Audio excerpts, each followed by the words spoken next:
vois mes pieds dans la glace? Oui. Tu les trouves jolis? Oui. Très. Et les chevilles, tu les aimes? Oui. Tu les aimes, mes chevilles aussi? Oui. Dans cette scène mythique tirée du film Le Mépris en 1963, Brigitte Bardot questionne graduellement Michel Piccoli pour savoir si, partie par partie de son corps, il la trouve belle. Et ce cher Michel de lui répondre, très patiemment, à chacune de ses questions, oui, je les trouve jolies, oui, elles me plaisent. L'interrogation de Brigitte Bardot n'est pas insignifiante, ni dérisoire. Bien au contraire, elle indique que la beauté dans notre société a toujours eu une dimension capitale, presque obligatoire. D'un côté, chercher à être beau, plaire, séduire, a toujours été une poursuite humaine substantielle. Et d'un autre, rechercher le beau chez l'autre, admirer la beauté des choses, a continuellement été un mouvement humain fondamental.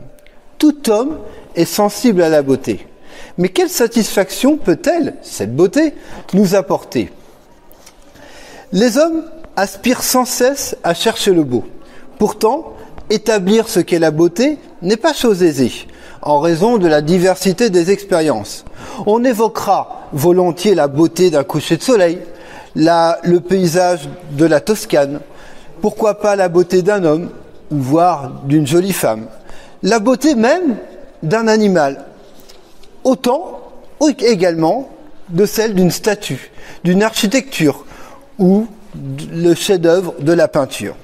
On peut même parler parfois, on l'a vu tout à l'heure, de belles actions, de belles réflexions, de beaux gestes.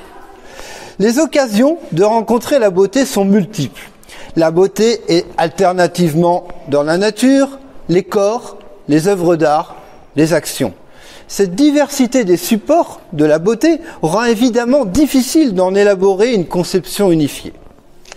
C'est la question de la subjectivité et de l'universalité ou de l'objectivité. La beauté naît d'abord d'une perception.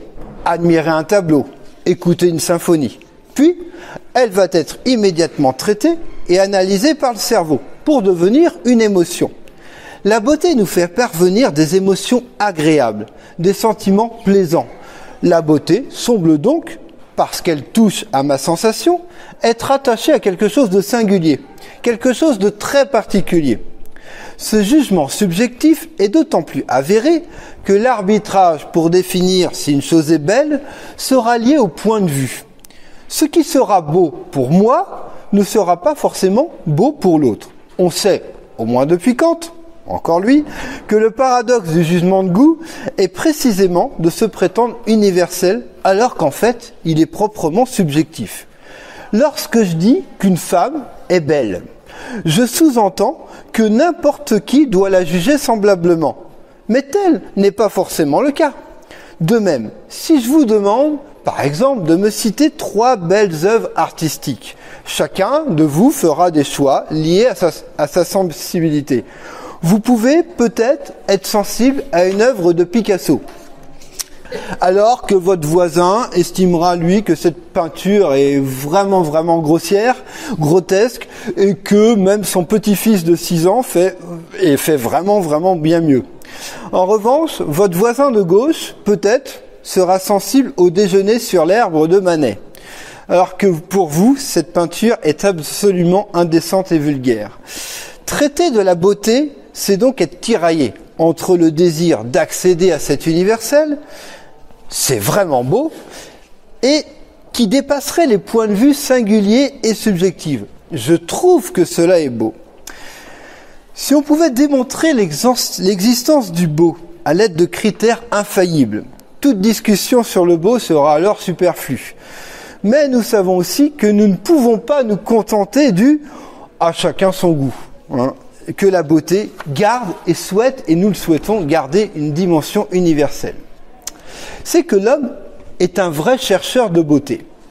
La belle est venue, appelait-on, il y a presque 3500 ans, la reine égyptienne Néfertiti, épouse du pharaon Akhenaton.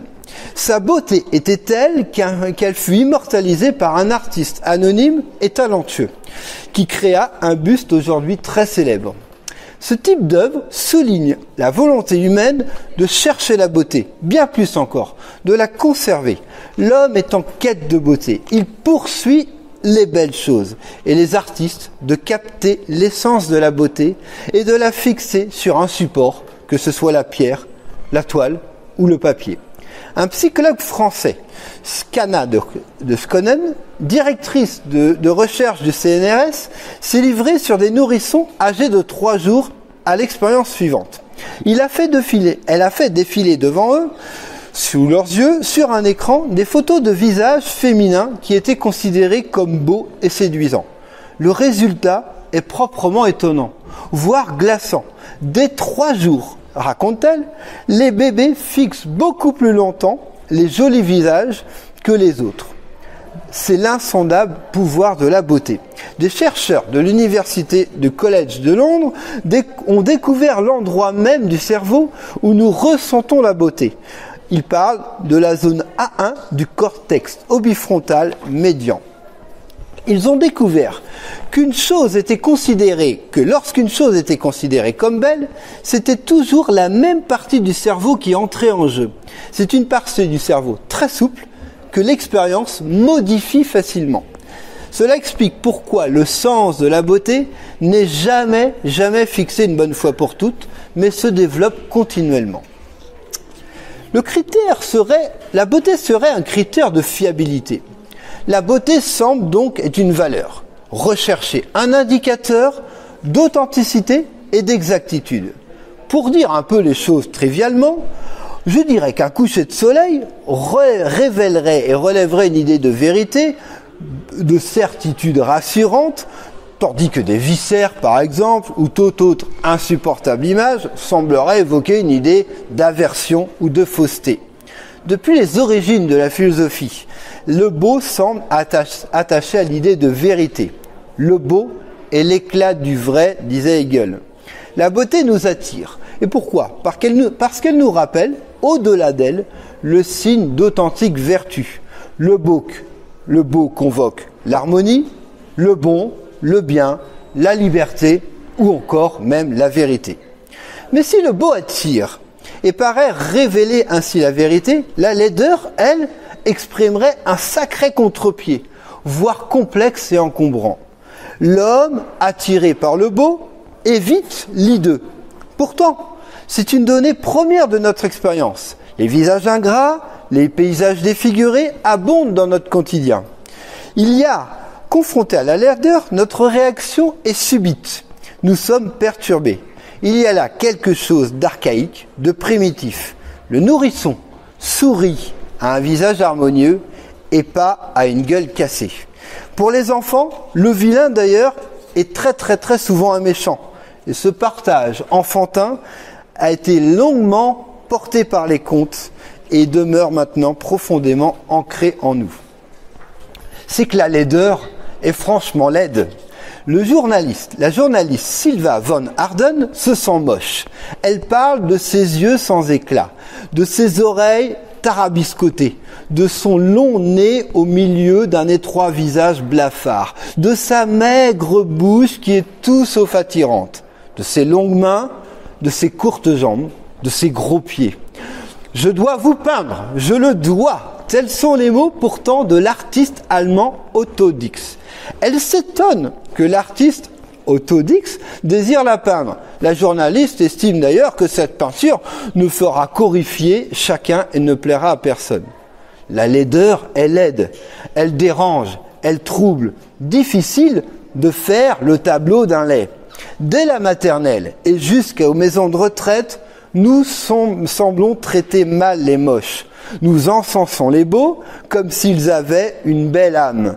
Et si l'apparence physique était devenue l'un des facteurs les plus insidieux de discrimination sociale et de reproduction des inégalités, se demande le sociologue Jean-François Amadieu dans un livre passionnant, Le poids des apparences. Le beau semble être l'altimètre de la rectitude, de la droiture et de la vérité.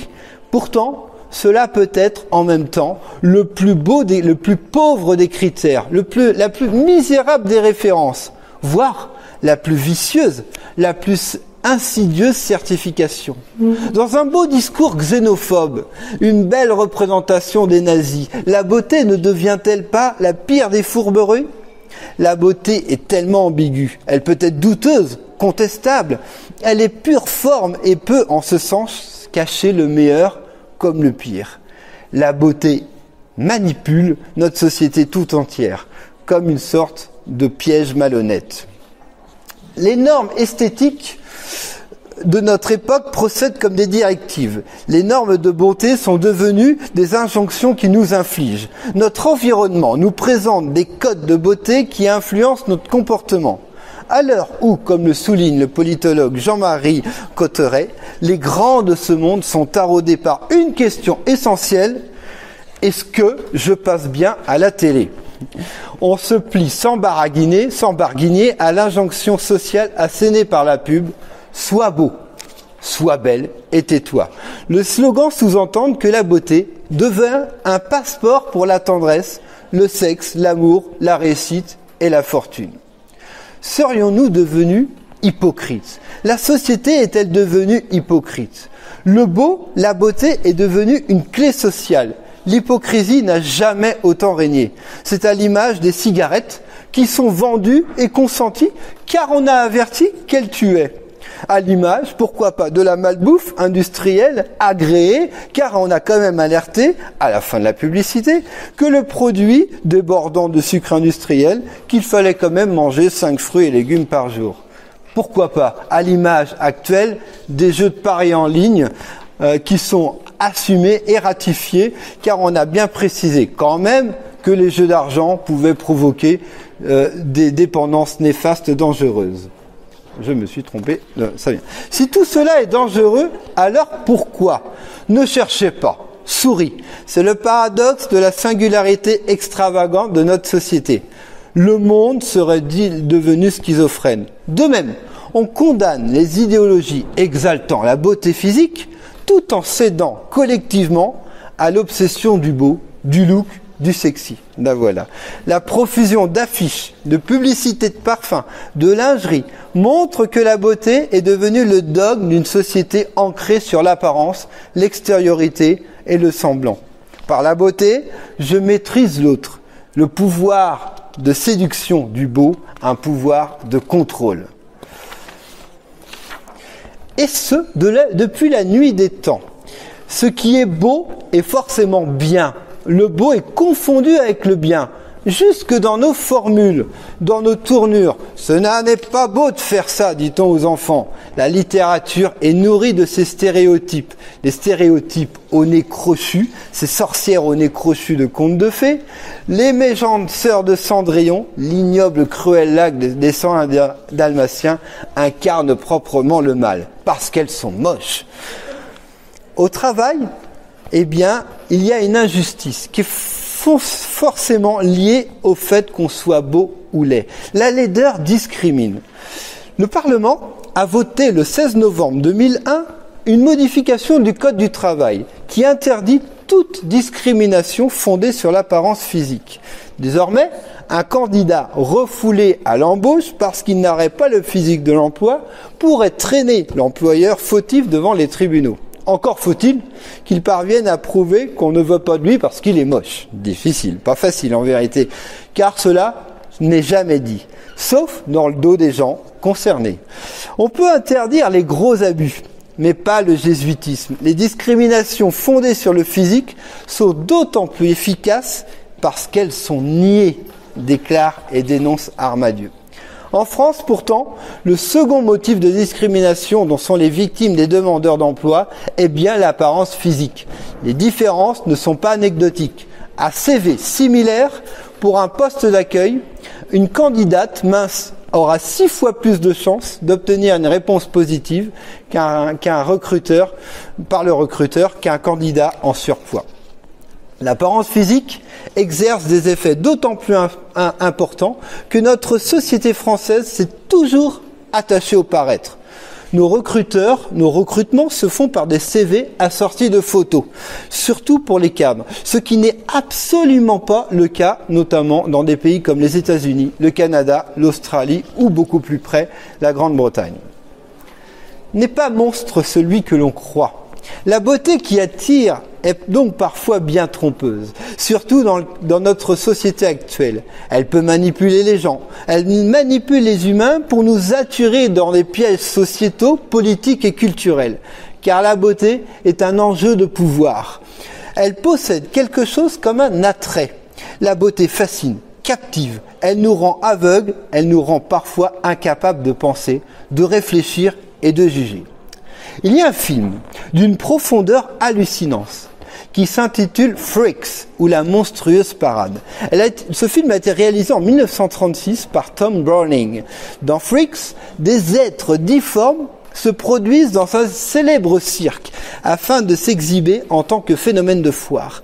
Considérer Freaks comme un film d'horreur est toujours un peu délicat, car il ne s'agit pas cette fois de mettre avant un Dracula ou un Frankenstein, mais bien des êtres humains victimes de difformités diverses. L'horreur est avant tout visuelle, car ces personnages aux proportions étranges auxquels il manque un ou des membres, avec parfois même des femmes à barbe. L'horreur dépasse les limites convenables. À sa sortie, le scandale est total. Le film est retiré rapidement des circuits de distribution et pour autant, la carrière de Freaks ne s'est jamais arrêtée et il est considéré aujourd'hui comme l'un des chefs-d'œuvre du cinéma fantastique. Entre récits horrifiques et documentaires, Freaks sonde les codes pour questionner réellement, finalement, où se trouve vraiment la laideur des êtres. Les plus hideux ne sont pas les plus laids. Les monstres sont humains et les humains monstrueux. Notre monde, effectivement, bien souvent sans pitié, où l'on se nourrit du malheur des autres, où les apparences priment. Le monstre n'est pas forcément celui que l'on croit, et chacun peut, à sa manière, être un monstre. La beauté, en ne réclamant qu'elle-même, en haïssant et en discriminant la laideur, se rend plus laide que la laideur elle-même. Nous sommes tous des monstres potentiels. Voilà ce que nous dit Freaks. Un message universel qui se vérifiera les années suivantes avec la montée du nazisme et ce film qui restera comme l'un des chefs-d'œuvre de son réalisateur, inspirant plusieurs cinéastes, notamment le magnifique Elephant Man de David Lynch. Notre monde est-il devenu fou? Le beau est-il la seule preuve du raisonnable, du réfléchi, du sérieux? Les héros ne seraient-ils jamais moches? Et quid? Qu'en est-il de ce lettré au grand nez? Ce sera ma conclusion. Notre siècle a cela de commun avec le XVIIe, qu'il est devenu complètement ardu de devenir le héros de son existence, quand le beau a autant de suprématie. Mais Cyrano ne surnage-t-il pas face au bellâtre, lui dont l'amour se voit condamné car son visage est orné d'un si grand nez? Eh oui, ça rime. La société contemporaine semble nous enseigner que Cyrano n'a pas de valeur. Il a moins de beauté. Il est donc moins essentiel que Christian, qui lui est acclamé et reconnu pour son visage remarquable. Cyrano et son appendice monumental lui interdit le rêve d'être aimé même par une laide. Mais si la beauté est souvent la condition première de l'attirance, l'esthétique ne résistera jamais longtemps aux valeurs plus fondamentales que nous avons besoin pour exister en société. La beauté seule, qu'on le veuille ou non, ne durera pas. La beauté de Christian le rend même incapable de profondeur et de beauté d'âme. Il se voit disparaître et disqualifié au profit de sa beauté physique. « Allez rassembler votre éloquence en fuite !» lui criera Roxane. Dans chaque époque, et la nôtre en particulier, l'âme survit à la chute des corps. La laideur de Cyrano est telle qu'elle ne peut être cachée. Le tempérament fier du héros le pousse à braver les moqueries et à revendiquer son appendice nasal et à en faire la marque de sa force et de sa caractère. Cyrano n'est absolument pas l'impeccabilité tranquille d'un héros de conte. Jusqu'à la fin, il se bat contre les limites de son corps qui est laid. Le chevalier à l'ignoble figure sait qu'il va perdre à la fin. Que dites-vous? C'est inutile. Je le sais. Mais on ne se bat pas dans l'espoir du succès. Non, non. C'est bien plus beau lorsque c'est inutile.